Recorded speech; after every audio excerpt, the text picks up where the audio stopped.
Hello everyone, welcome back to SkillWeb. In this video, I'm gonna show you how to do a search information in an Excel worksheet. So let's begin the video.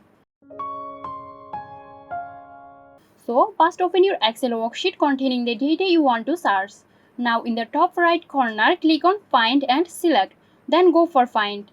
Type the word or phrase you want to search for. Excel will start displaying results as you type. That's it. Hope this video helped you out. If it did, please like, comment and share, and don't forget to hit the bell icon for more videos. This video is sponsored by Zerosoft. Zerosoft offers graphic design, UI UX design, digital marketing and web development. Elevate your brand with Zerosoft today. For more details, check the description box.